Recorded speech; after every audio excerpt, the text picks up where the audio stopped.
Entonces, pues nuevamente muchísimas gracias y vamos a darle la palabra a don Carlos Quesada de la Unión Europea.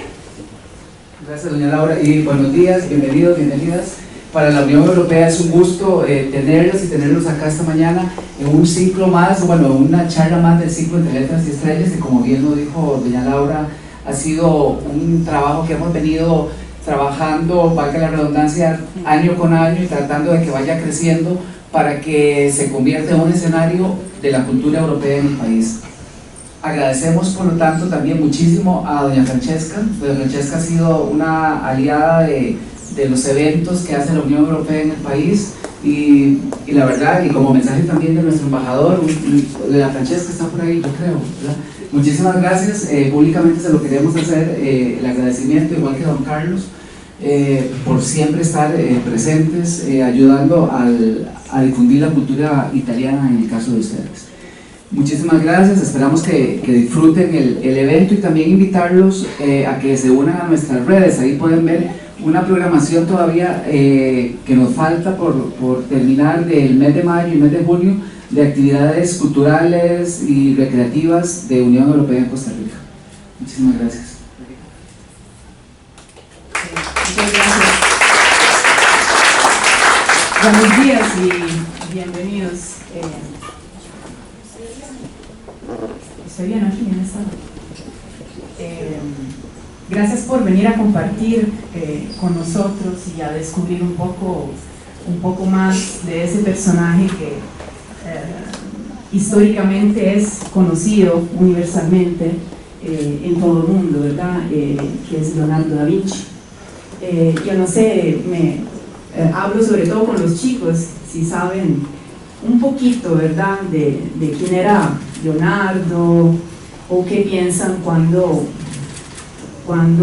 nos referimos a Leonardo. Hay una definición que nos sale a la mente cada vez que hablamos de Leonardo da Vinci, que es la de genio. Era un genio, ¿verdad? Pero, ¿qué significa decir que era un genio? De hecho, el título de esa conferencia es Leonardo da Vinci, 500 años entre genialidad y humanidad. 500 años obviamente porque en el 2019 se recuerda la muerte de Leonardo da Vinci, que murió de hecho en el 1519. Y entre genialidad y humanidad porque hablamos obviamente de un personaje extraordinario, afuera de lo normal, ¿verdad?, de las normales capacidades de cada uno, pero capacidades absolutamente humanas, y por eso el título. O sea, no estamos hablando de una persona que tenía un cerebro particularmente excepcional, como puede ser, por ejemplo, una Isaac Newton o un Albert Einstein. Él no tenía actitudes para la matemática. De hecho, sabemos por sus cuadernos que no era bueno en matemática.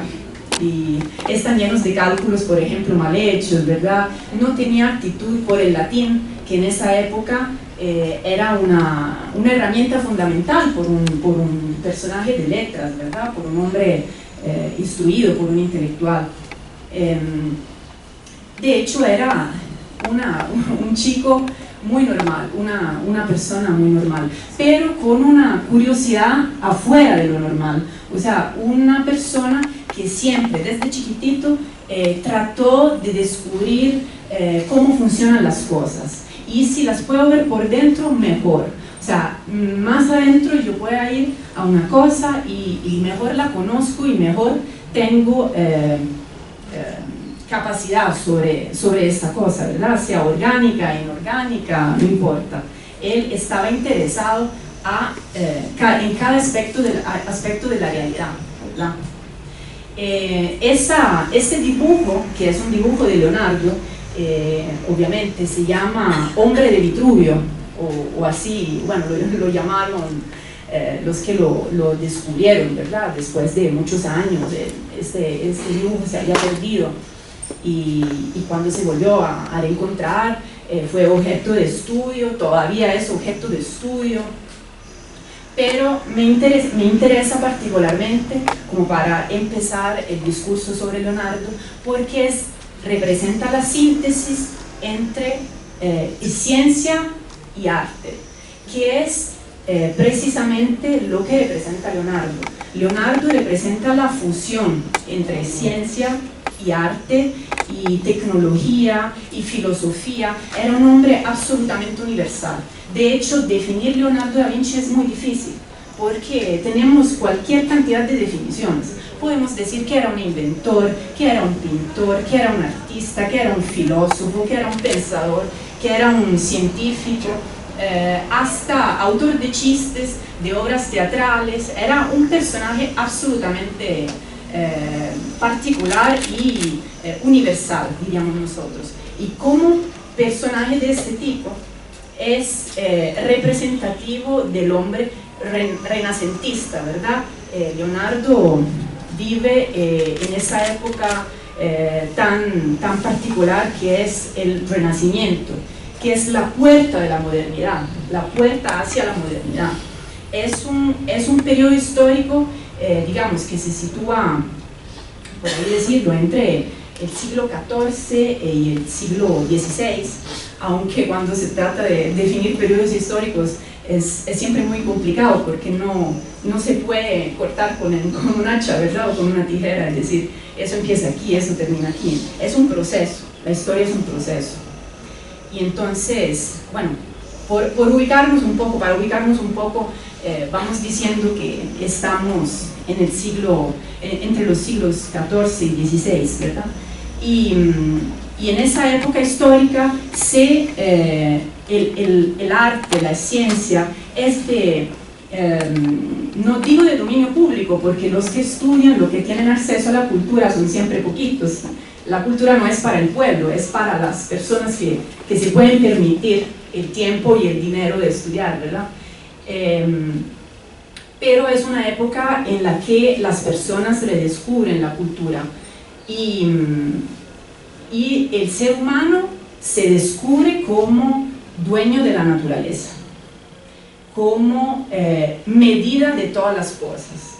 El hombre de Vitruvio es la representación gráfica, artística y científica del hombre como medida de cada cosa. La creación divina está representada por la ley cuadrada. Y el divino, entonces, la acción de Dios está representada por el círculo. La cuadración del círculo, esa figura que siempre ha creado muchos problemas a científicos y artistas, ¿verdad? Pero Leonardo la representa así, con ese hombre al centro de la relación entre Dios y la creación. Y aquí venimos a la cuestión leonardesca. Esta es una estatua que se encuentra en el aeropuerto de Roma, que de hecho está dedicado a Leonardo da Vinci porque se llama Aeropuerto Internacional Leonardo da Vinci. Y si usted llega, digamos, yendo al aeropuerto, ve esta estatua grandísima, ¿verdad? Y me pareció muy representativa porque Leonardo está así, representado con una mano hacia arriba. Obviamente está a representar un hombre que ve en el vuelo y en el cielo un objetivo inalcanzable, porque él sabe, digamos, que probablemente no tiene todas las herramientas para llegar ahí, ¿verdad? Pero sí tiene esa tensión, esas ganas y esa curiosidad y esa dedicación para tratar de lograr el cielo. Y es un hombre con la cabeza en el futuro, porque podemos sin duda decir que si no fue el más innovador de la historia, el hombre más innovador de la historia, es seguramente uno de los más innovadores. O sea, lo que hizo Leonardo es absolutamente excepcional, ¿verdad? Y los estudios sobre el vuelo de Leonardo fueron inspiración para no solo los estudios modernos y contemporáneos sobre el vuelo, sino sobre, para las teorías del vuelo en el espacio. O sea, todavía la gente sigue inspirándose en Leonardo da Vinci para alcanzar objetivos que en alguna época histórica parecieron absolutamente inalcanzables. Aquí vemos, por ejemplo, un paracaídas moderno, lo que probablemente muchos mucha parte del mundo no sabe es que el paracaídas moderno se basa en una intuición genial del grande Leonardo. Él ya había, no inventado, porque no es correcto decir que lo haya inventado, pero sí lo había pensado, lo había teorizado, y ahí está en uno de sus dibujos, lo podemos ver clarito, ¿verdad? El paracaídas, así como, por ejemplo, el ala delta, que junto con otras máquinas voladoras fue parte de sus intuiciones, de sus estudios. Y hay una historia curiosa alrededor de esa máquina voladora, porque probablemente lo que no se sabe es que esa máquina voladora fue de inspiración para los dibujos de los dibujantes de Batman. O sea, el traje de Batman se inspira en un dibujo, en una intuición de Leonardo da Vinci.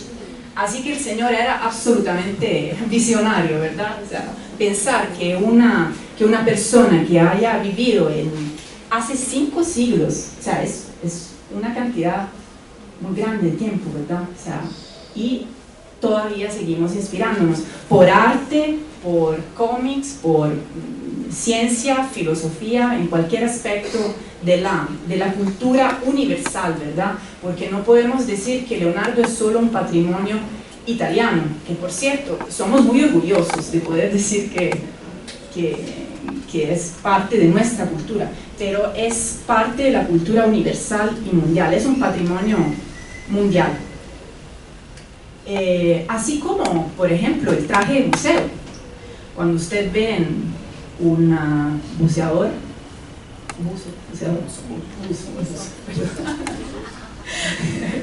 sugerencia, un buzo, pensamos que ese traje moderno se inspira en una intuición de Leonardo. Él lo había teorizado como hecho en cuero, digamos. Imagínense un buzo que vaya en las profundidades del mar con un traje hecho de cuero, ¿verdad? Es increíble. Pero el señor era absolutamente imaginativo, y tenía una imaginación que casi rozaba la fantasía más extrema, ¿verdad? De hecho, sabemos que él tenía una grandísima cantidad de dibujos, proyectos, y muy pocos de estos fueron realizados. Realmente se quedaron en el papel, se quedaron en las ideas del grande Leonardo, hasta que, digamos, en la Edad Moderna se pudieron por lo menos probar a hacer, ¿verdad? O hacer como en el caso del paracaídas o de los otros inventos. Como les decía, los estudios sobre el vuelo de Leonardo siguen siendo inspiración para esos viajes en el espacio que tanto nos hacen soñar, o que hicieron soñar toda la humanidad, ¿verdad? Sobre todo en los años en que había la Guerra Fría entre Estados Unidos y Unión Soviética, y era una guerra a quien alcanzaba el espacio primero. Y bueno, pues ahí está Leonardo también en sus intuiciones. Leonardo sería absolutamente fascinado probablemente en el ver, si pudiera estar aquí en esa época, viendo todos los inventos que se han actuado, ¿verdad? O los objetivos que alcanzó la ciencia moderna, la tecnología y todo esto. Me gusta imaginarlo manejando un carro, por ejemplo, o o subirse a un avión, su sueño, ¿verdad? Pensar que que sí, que el hombre ha podido llegar al cielo en algún momento, o viendo adentro del cuerpo humano. Esta es la imagen de una moderna radiografía. Pero Leonardo, que era un visionario, un innovador y una persona absolutamente atrevida, era un señor al cual le gustaba ver dentro de las cosas, y no solo dentro de las cosas, sino dentro de las personas. Él era famoso por diseccionar cadáveres, práctica que en esa época era rozaba casi la heresía, ¿verdad? La iglesia no era muy contenta del hecho que él se dedicara a esas prácticas, pero él no lo hacía por morbo, él lo hacía por puro amor de conocimiento, por puro amor al conocimiento. Y una cosa interesante es ver los detalles de estos dibujos. Ese dibujo es parte del patrimonio que nos dejó Leonardo. Él al final de su vida habrá escrito una cantidad exagerada de papel, como 20 volúmenes. En esa época el papel costaba caro, y él lo sabía, no se podía permitir de desperdiciar ni un solo pedacito de papel libre, ¿verdad? Entonces tenemos estas hojas que están llenas de dibujos, de notas, de cosas afirmadas y después contradecidas. El señor era un amante del conocimiento en todas sus formas, y andaba tomando notas a donde fuera que estuviera, ¿verdad? Aquí hay páginas, por ejemplo, de los estudios sobre el vuelo de las aves y de los murciélagos. Murciélago. Un murciélago, y tenemos un ave también. Ahí está, el ave. Una cosa interesante, si podemos ir un poquito atrás para ver, ahí, es la escritura de Leonardo, porque él no solo fue pintor o inventor de cosas, él había inventado su forma propia de escribir. El señor era tan excepcional, probablemente ambidiestro, que entonces eso quiere decir que escribía con ambas manos, ¿verdad? Su forma natural de escribir probablemente era con la izquierda. Y entonces había desarrollado esa forma de escribir. Él escribía de derecha hacia izquierda, al revés. O sea, la escritura de Leonardo es comprensible si nosotros la ponemos frente a un espejo. Es como si estuviera escribiendo al espejo. Y imagínense bueno, para mí una dificultad, ¿verdad? Porque yo me he puesto a pensar y digo, pero no era más fácil aprender a escribir, digamos, como toda la gente normal. No, el señor no era absolutamente un normal en el sentido de una persona ordinaria, eso quiero decir, era una persona extraordinaria. Y mucho se ha teorizado alrededor de esa forma de escribir, porque por ejemplo, no se sabe si el señor lo hiciera por comodidad, como es, digamos, la tendencia de las teorías es esta, pensar que sea así, pero también para esconder lo que quería escribir, ¿verdad? Sus pensamientos, o por lo menos esconderlo solo a un primer vistazo, porque si uno va intuyendo la forma de leer esta escritura, sí resulta comprensible. La forma de escribir, y también un lapicero particular, porque recordémonos que en esa época se escribe con la pluma, y la pluma hace un desastre en el papel, pero podemos ver que en esas hojas la escritura resulta toda pareja, toda casi igual, y entonces pensamos, bueno, los teóricos piensan que él haya inventado su propio lapicero, un lapicero capaz de dejar la misma cantidad de tinta conforme él andaba escribiendo. Entonces hay mucho material sobre esos cuadernos. En realidad no son solo cuadernos para conocer el contenido, son cuadernos para conocer mucho de arte. Vean, no sé si se ve el dibujo de un corazón humano.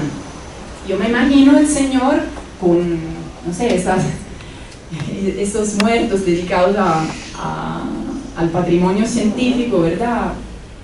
Y manejando un corazón y preguntándose cómo funciona y cómo se mueve la sangre y los ventrículos y las venas y todo esto, por puro amor de conocimiento. Aquí hay una página del estudio sobre los movimientos del agua, otra gran pasión de Leonardo: cómo se mueve el agua, cómo se embrilla, cómo la puedo direccionar, cómo puedo crear energía empezando por los movimientos del agua. Él ya sabía que esa es una fuerza de la naturaleza que se podía aprovechar. Estudios sobre la naturaleza en general, botánica, flores, plantas, árboles, cualquier aspecto de la naturaleza humana, no solamente humana, sino de toda la creación divina, ¿verdad?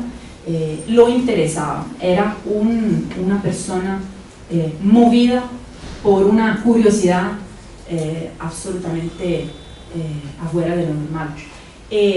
Otro gran objeto de estudio de Leonardo fueron sus máquinas de guerra. Nosotros vemos sus máquinas de guerra y parecen salidas de Game of Thrones, porque esa es una ballesta gigante, y quien ve la serie sabe a lo que me refiero, ¿verdad?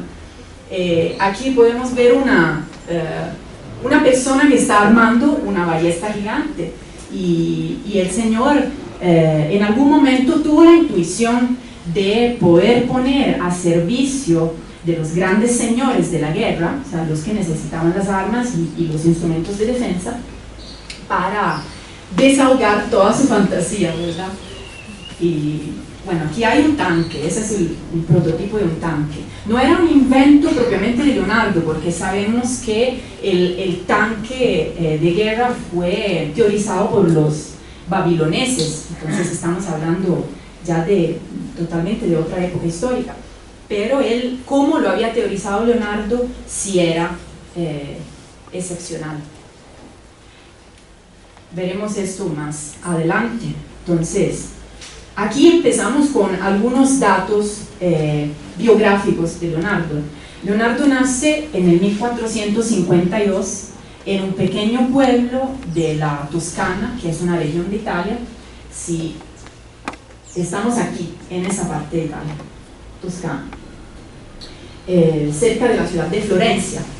Les recuerdo que en este periodo histórico Florencia no es solo el centro cultural de Italia, sino el centro cultural del mundo.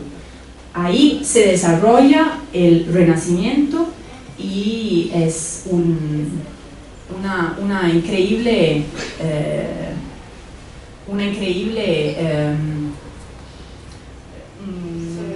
lugar a donde se forman muchísimos personajes que serán importantes para ese periodo histórico.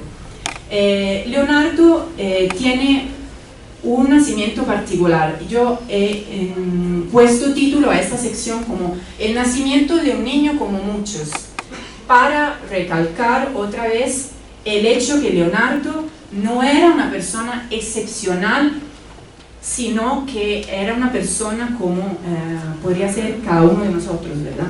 Él nació en condiciones particulares porque no nació adentro del matrimonio, y en esa época les dejo imaginar que era un problema, ¿verdad? O sea, había ciertas reglas que respetar, y socialmente y religiosamente y éticamente y en todos los aspectos de la vida. Leonardo nace de una relación ilegítima, eso quiere decir afuera del matrimonio. La mamá era una campesina y el papá era una persona importante, era un notario, era un hombre de ley, muy en vista, era una persona importante, de una familia importante, de Vinci, este pueblo donde nace, y de Florencia, ¿verdad? Y él se cría, mientras el papá trabaja y casi no está en la casa, se cría con el abuelo paterno, que lo ama mucho, que fue muy importante en la formación de Leonardo, pero sobre todo del tío, del hermano del papá, con el cual indagan la naturaleza, van por el campo, esos paisajes de la Toscana, esos paisajes de Vinci serán muy importantes y recorrerán mucho en la obra artística de Leonardo. En esa época se da mucha importancia, por ejemplo, al sujeto en primer plano, pero detrás del sujeto en primer plano siempre hay un paisaje. Y esos paisajes serán presentes en muchas obras famosas de Leonardo. Pero no son importantes solo por, digamos, desde el punto de vista artístico. Son importantes porque él vive la naturaleza. Él observa el vuelo de las aves, observa los movimientos del agua, de las cascadas, de los ríos, de los animalitos muertos que encuentra, ¿verdad? Y vamos a ver cómo funciona por dentro. Y todo eso lo hace junto con el tío, que siempre lo acompaña. Y es muy importante, una figura muy importante por el desarrollo de esta excepcional curiosidad, ¿verdad? Movimientos del agua. A un cierto momento, como dijimos antes, Leonardo no es un niño ordinario, no le gusta, bueno, sí, es un niño ordinario porque no le gusta estudiar. Yo no conozco muchos niños que aman tanto estudiar, estar sentados ahí en la mesa, ¿verdad? Y hacer la tarea, y a veces cuesta mantener la atención. Pero Leonardo no tiene muchas aptitudes mucha actitud por la matemática y tampoco por el latín, que son materias fundamentales para quien quiera seguir con sus estudios. Además, recordémonos que no es un hijo nacido dentro del matrimonio. ¿Eso qué quiere decir? Que, por ejemplo, no puede heredar la profesión del papá, porque si Leonardo hubiese nacido dentro del matrimonio, Leonardo se hubiera convertido en un notario. O sea, hubiera seguido la tradición familiar, ¿verdad? El abuelo era notario, el papá era notario, y Leonardo se habría convertido en notario. Pero eso no lo puede hacer. Y el papá, debido a que lo quería mucho y quería ser parte del desarrollo mental y práctico del hijo, a un cierto momento se da cuenta que Leonardo dibuja muy bien. Dice, bueno, no tiene aptitudes para el estudio, pero dibuja muy bien. Y entonces se le ocurre que tal vez lo hubiera podido llevar a la ciudad de Florencia a un taller artístico, digo yo. El taller al cual va Leonardo, al cual lo lleva el papá, es el taller de uno de los más famosos de Florencia. ¿Qué significa decir taller? Es una verdadera, podríamos decir, universidad del arte, pero no en el sentido moderno, porque arte no se estudiaba en las universidades en esta época, se estudiaba en el taller de un artista famoso, que, digamos, tenía a bodega, no sé cómo se puede decir, tenía al estudio, exacto, una serie de jóvenes que lo ayudaban con las obras, con todo lo que había que hacer, y mientras ayudaban al artista principal, al dueño del taller, iban aprendiendo a ser artistas de profesión. Y es así que Leonardo llega a Florencia y pasa 14 años en Florencia, en el taller de Andrea Verrocchio, y ahí conoce mucha gente importante. No solamente va desarrollando sus capacidades artísticas, sino que pone las bases para contactos políticos que son necesarios para trabajar, porque un artista trabaja si alguien le comisiona una obra, si alguien paga la obra, y quienes, digamos, usualmente son la iglesia o señores importantes, ¿verdad? Reales, reyes. En la Florencia de los Medici no hay reyes. Florencia es una ciudad y los Medici son la familia que gobierna Florencia. Son una familia de mercaderes, nacen así, y después se hacen muy, muy poderosos y llegan a tener el gobierno de la ciudad, ¿verdad?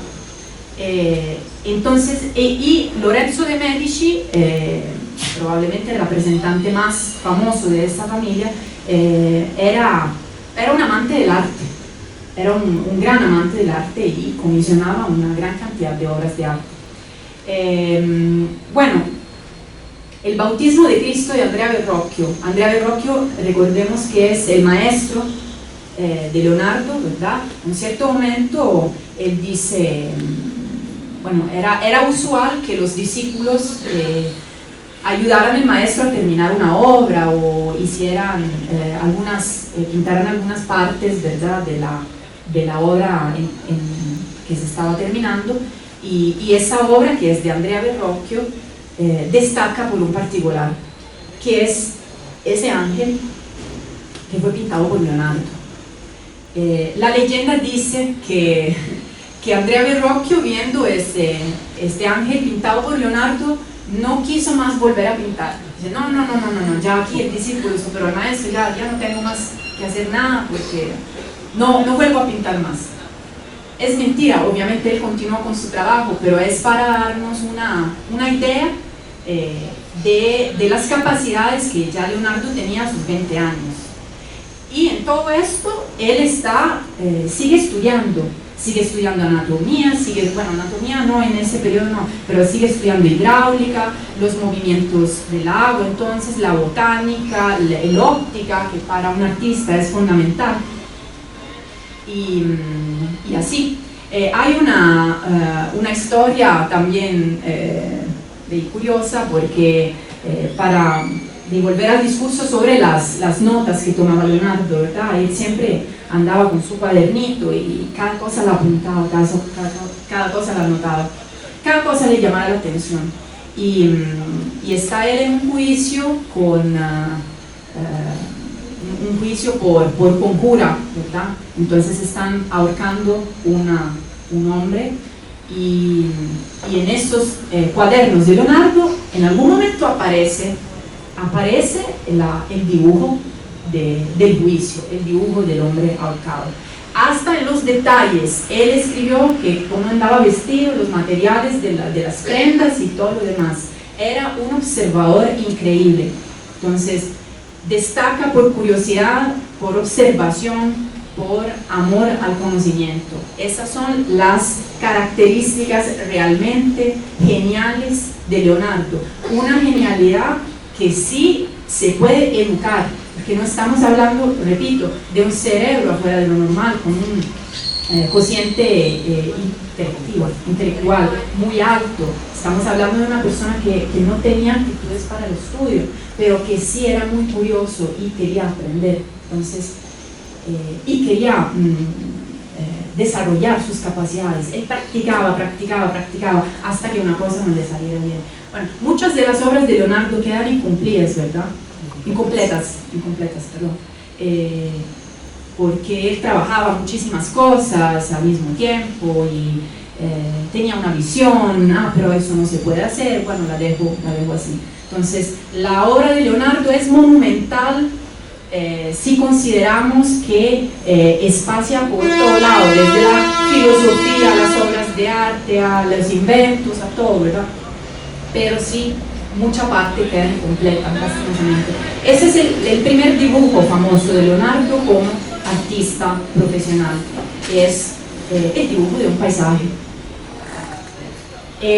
Leonardo queda en Florencia como 14 años y digamos, después de esos 14 años él decide, o fue costretto, no sabemos con exactitud, fue obligado a ir a Milán, ¿verdad? Y en esos años Milán, que es otra ciudad, bueno, aquí estamos, Milán, entonces hace este viaje de Florencia a Milán, a la corte de Ludovico Sforza, dicho el Moro, que es un duque. ¿Cómo llega Leonardo a Milán? Enviando un currículum. aquí otra vez sabemos que Leonardo fue absolutamente innovador porque eso no se usaba en esa época. Fue decisión propia de él escribir una carta al duque y decirle: yo puedo hacer esto, tengo tales actitudes, mis objetivos son tales, puedo construir máquinas de guerra, ¿verdad? Y él era inteligente porque sabía perfectamente que tenía que poner en relieve, en luz, las características que le podían interesar al duque. Y el duque era uno que hacía la guerra o que tenía que defenderse de alguna forma, ¿verdad?, de las agresiones externas y exteriores. Y entonces dice: bueno, yo le voy a decir que puedo construir máquinas de guerra y vamos a ver si le interesa. Y al final, como al puro final de la carta, dice: ay, pero y puedo pintar, también puedo pintar. Y el duque sí lo llama a Milán, ¿verdad? Y le dice: bueno, pues pinte. Para las máquinas de guerra veremos. Dice: sí, todavía no hay necesidad, pero ocupo que sí, que me pinte. Hay unas cosas que yo tengo pensadas. Y entonces él empieza a pintar, y esa pintura se llama La Virgen de las Rocas y está conservada en el Museo del Louvre. Hay dos versiones de esa pintura, la otra está en Londres. Aquí, bueno, yo no sé si pueden ver bien, pero hay un paisaje místico detrás de esa virgen. Se ven unas rocas y parece de estar en una película moderna, de esos paisajes post-apocalípticos, un visionario. Pero digamos, Ludovico el Moro, que era un gran amante de las mujeres y tenía muchas, estaba interesado a comisionar retratos de sus amadas, de sus queridas. La dama del Arminio, sabemos que se llamaba Cecilia Gallerani y era una mujer amada por Leonardo, y esta otra que tiene el nombre de Belle Ferronnier, no sabemos exactamente la identidad de esta señora. Algunos dicen que podría ser la misma Cecilia Gallerani, pero con unos años más encima. Y Leonardo también fue llamado como para dirigir obras teatrales, inventarlas, hacer escenografías, como organizador de eventos, ¿verdad? Hasta dibujaba los trajes de los actores y las máquinas, aquellas máquinas voladoras que él había teorizado para vuelo, o las máquinas de guerra. En realidad fueron utilizadas muchísimo para completar sus obras teatrales. Entonces servían como para el efecto escénico final, ¿verdad? Aquí en particular de la Fiesta del Paraíso, digamos, una obra importante de Leonardo.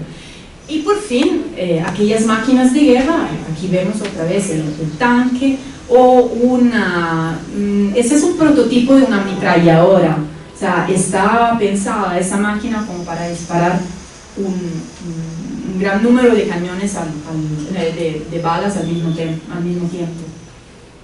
Entonces siguen sus estudios, pero una de las cosas más importantes que él hizo en Milán fue pintar La Última Cena. Esta obra grandísima que está conservada en el comedor de un convento en Milán. Obviamente Dan Brown, por ejemplo, construyó alrededor de esa pintura todo este famoso libro, El Código da Vinci, ¿verdad? Y lo que sabemos de esa pintura, por cierto, es que no se conservó mucho. Lastimosamente o desafortunadamente sufrió el pasar del tiempo, los efectos de la temperatura, de la humedad, y ya después de unos pocos años se fue deshaciendo. De hecho, sirvieron como 30 años de restauración para poder conservar un poquito mejor lo que quedaba, ¿verdad?, de esta obra que fue comida por el tiempo. Bueno, aquí venimos corriendo porque la vida de Leonardo es tan excepcional que desarrollarla en poco tiempo es muy Difícil, exacto. Pero venimos a los últimos años, y cuando digo últimos años, digo últimos 20 años, ¿verdad?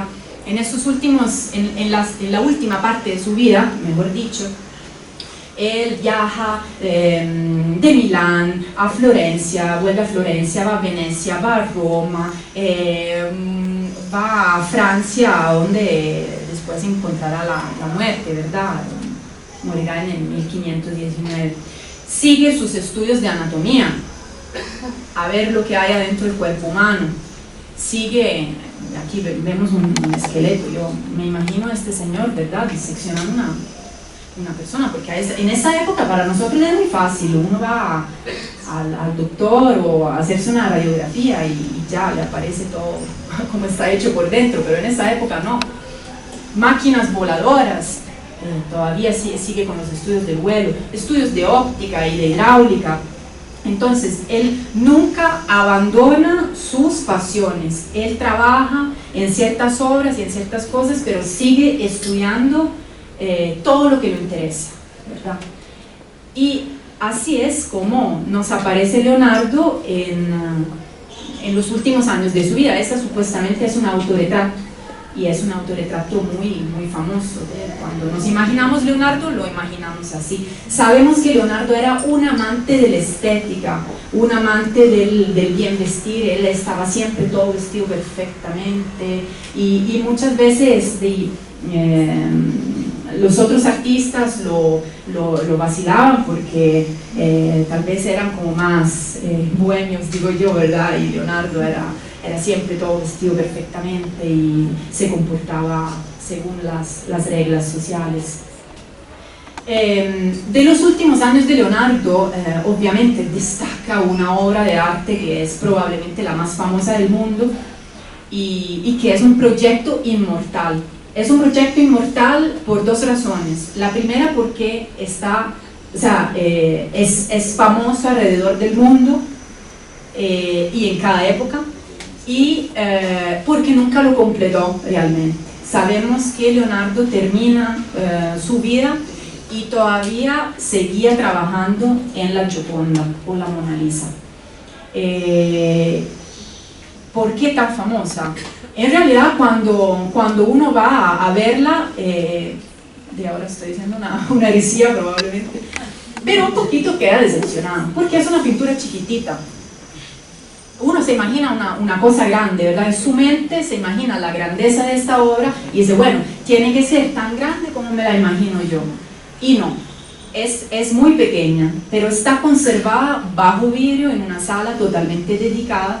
Y sabemos que en esta sala, bueno, si en algún momento, si tendrán la oportunidad de visitar el Louvre, pueden ver que en una pared está colgada la Gioconda bajo vidrio con un servicio de seguridad, y a la espalda de uno está la boda de Cana, que es una pintura gigante realmente porque toma toda una pared entera, pero nadie entra ahí y va a ver la boda de Cana, todo el mundo va ahí a ver la Gioconda, y es increíble porque usted la puede ver 5 segunditos, 3 tal vez, y ya, y hay tanta gente que no se puede disfrutar. Además, no se le echó mano para una restauración, así que nosotros ahora vemos una pintura que realmente no sabemos si era la que estaba en la cabeza del artista. Cuando él la pintó, obviamente, o sea, tenía que tener colores más vivos, y entonces sabemos, o sea, que es importante la Gioconda, es el efecto que nos provoca, es lo que sentimos nosotros cuando estamos de frente a una de las obras más importantes de la creación humana. Pero sí, ¿por qué tan famosa? O sea, ¿en qué momento se volvió tan famosa? Hay varias razones. A ver, digamos, aquí bueno, vamos viendo cómo los artistas grandes o menos grandes bueno, estos son grandes de la historia del arte, la tomaron como referencia para a veces para quitarle esa aura de sacralidad, ¿verdad?, que hay alrededor de la Gioconda. Y entonces ahí hay un Marcel Duchamp, famoso por disagrar obras o para interpretar el mundo contemporáneo. Andy Warhol, también representante de la pop art en 1963, y entre otros, ¿verdad? Y Fernando Botero, famoso por esas pinturas así, rellenitas.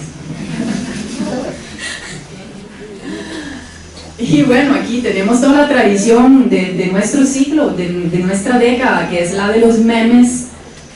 Hay cualquier cantidad de imágenes. Manda Elisa, esa es la mía, ¿verdad? El lunes yo. Y bueno, esa me encantó realmente con o con el gato, para los amantes de los gatos. Hay cualquier cantidad de Mona Lisas revistas, retomadas y desagradas también. Bueno, entonces vamos a una historia para ir concluyendo nuestro rápido viaje en la vida y en las obras de Leonardo da Vinci, ¿verdad? Que es la historia, digamos, que creó el mito de la Gioconda. Porque, otra vez, ¿por qué esa pintura es tan famosa? Si no es seguro que la vemos así como el artista la pintó, si es pequeñita, si no puede ser restaurada, ¿qué hay realmente ahí atrás, ¿verdad? ¿Cuál es la historia? Bueno, primero que todo, no sabemos realmente la identidad del sujeto. Todavía hay estudios sobre quién era esta Mona Lisa. La técnica pintórica de Leonardo, el hecho que él siempre estuvo retocándola, entonces eso nos hace más difícil entender o imaginar cómo quería que quedara el producto final. Pero digamos, en el 1911 hubo algo que la llevó a la celebridad inmortal, ¿verdad? Que es el robo de la Gioconda. En la mejor tradición policial, este señor se llamaba Vincenzo Perugia y era un ex trabajador del Museo del Louvre, a donde estaba conservada la Gioconda, a donde está todavía la Gioconda. Ese señor, un italiano, ex trabajador, como dijimos, un día como a las 7 de la mañana se pone su traje, su vestido para ir a trabajar. Ya no trabajaba ahí, pero bueno, entra al museo, se mezcla con los otros concierges, va en la sala donde está conservada la Gioconda, va en la sala y está colgada entre otras obras, ¿verdad? No tiene en este momento la posición privilegiada que tiene ahora. Y va, la descuelga, se mete en un cuartito, como una bodeguita, la quita del marco, se pone la pintura bajo el abrigo, sale del museo, se la lleva y se la tiene como por casi 3 años. Y todo el mundo vuelto loco porque no se encontraba más la pintura. Claramente, imagínense ahí el director del Louvre que pasa en la sala y a un cierto momento se da cuenta que ya no está. Y fueron acusados de robos artistas importantes, entre los cuales Pablo Picasso, que en muchas ocasiones había hablado mal de la Gioconda, entonces todo el mundo pensando que era él el responsable del robo, ¿verdad? Y aquí está la story, del robo, ¿verdad? El señor entra, la descuelga, va en la bodeguita y así se la lleva para casa. Y obviamente la prensa mundial, toda la prensa mundial está hablando de este robo. ¿A dónde está la Gioconda? ¿Qué se hizo? Y la gente iba al Louvre a visitar el museo para ir a ver el espacio vacío dejado por la Gioconda. No me van a creer, pero así es. Qué locura, ¿verdad? O sea, nadie le daba tanta importancia hasta el momento en que ya no la pudo ver. Eso nos pasa muchas veces, ¿no? Que no apreciamos algo hasta que ya no lo tenemos. Pero sí, así fue. La gente iba a visitar el Louvre para ver el espacio vacío dejado por la pintura. Y bueno, Vincenzo Peruggia se la tiene ahí. Leyenda narra que la colgó encima de la cama o encima de la mesa de la cocina, ¿verdad? Y me lo imagino comiendo pasta y viendo la Gioconda y hablando de 3 años. Después de estos 3 años, él trató de venderla. Dice, bueno, ¿qué voy a hacer? Trato de venderla. Y contactó al director de un importante museo en Italia, y el cual se dio cuenta que cuando la vio, que era la pintura esta que todo el mundo andaba buscando, y lo denunció, ¿verdad? Dice, tuviera que tener que hacer algo con este robo, por amor de Dios, ¿no? Y entonces lo denunció, y el señor pasó tiempo en la cárcel. ¿Por qué él robó la Gioconda? Supuestamente, entre las otras teorías, hay la teoría patriótica, ¿verdad? Porque se cuenta que él quiso restituirla a Italia. En algún momento pensó, pero no solo él, o sea, se pensaba que los franceses hubieran robado esa pintura a Italia, mientras no, en realidad fue el mismo Leonardo que siempre, o sea, que la había tenía con él mismo, digamos, hasta la muerte. Por esa razón se encontraba en Francia, porque Leonardo murió en Francia, ¿verdad? Entonces ahí está, y estaba legítimamente. Y el señor pasó años, bueno, no, unos pocos meses en la cárcel debido a su condición mental, que obviamente no le servía muy bien, ¿verdad? Pero sí, esa fue la historia de esa pintura. Entonces, desde aquel momento está conservada bajo vidrio como servicio de vigilancia 24/7. Al final de este pequeño viaje, de este pequeño rápido viaje, ¿cuál es el legado que nos deja el grande Leonardo da Vinci? Porque dejando por un lado un momento todas las obras que conocemos de él, ¿verdad? O sea, me interesa que estas obras sean un instrumento para entender su mente. Como dijimos, no era una persona excepcional en el sentido de tener una mente tocada por un rayo divino, ¿verdad? O sea, era una persona que por su voluntad, por su increíble curiosidad, dedicación al trabajo, dedicación en lo que hacía, porque él después aprendió matemática en el transcurso de los años. Él estudió con el más grande matemático de la época y le hizo unos dibujos ahí en un libro de divina proporción, de Luca Pacioli, con dibujos de Leonardo. Entonces él sí dice, bueno, a ese punto yo quiero volver a estudiar matemática porque no puede ser. Y fue considerado en algún momento un hombre de intelecto, ¿verdad? Y volvió a estudiar latín. Sabemos siempre por sus cuadernos que son probablemente el más grande instrumento que tenemos ahora para entender la mente de Leonardo y lo que era él en su intimidad, porque esos cuadernos, los códices, no están hechos, él no los había pensado para compartirlos con la gente, eran sus pensamientos, sus notas, sus dibujos, su interés, su escritura. Si hubiese querido compartirlos, los hubiera escrito normal, ¿verdad? Sabía también escribir de forma normal, de la izquierda hacia la derecha, como todos nosotros. Pero ahí se esconde el grande legado de Leonardo. Leonardo era una persona normal, con capacidades normales, obviamente muy desarrolladas.